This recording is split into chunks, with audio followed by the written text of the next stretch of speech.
కిరీటినం గదినం చక్రిణం చ తేజోరాశిం సర్వతో దీప్తిమంతం పశ్యామి త్వాం దుర్నిరీక్ష్యం సమంతాత్ దీప్తానలార్కద్యుతిమప్రమేయం. ఈ అనంత విశ్వం నీ రూపంగా కలవాడా, ఈ అనంత విశ్వానికి ఈశ్వరుడైనవాడా అని భక్తితో పిలిచాడు. అర్జునుడి మనసులో యుద్ధభూమి. అందులో కిరీటాలు, కవచాలు ధరించి నిలబడి ఉన్న సేనానాయకులు, గదలు, ఖడ్గములు, ఇంకా ఇతర ఆయుధాలు ధరించి ఉన్న సైనికులు, వారి రూపాలు గాఢంగా నాటుకొని ఉన్నాయి.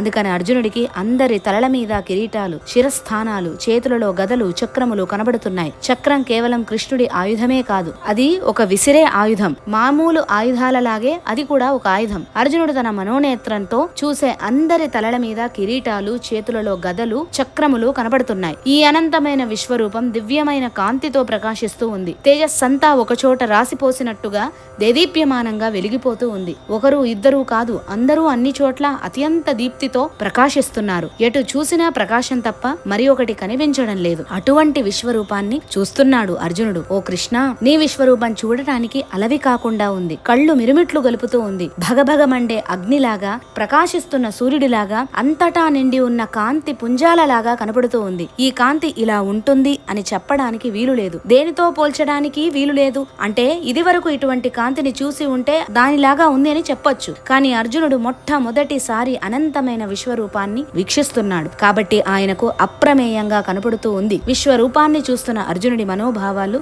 ఇలా ఉన్నాయి.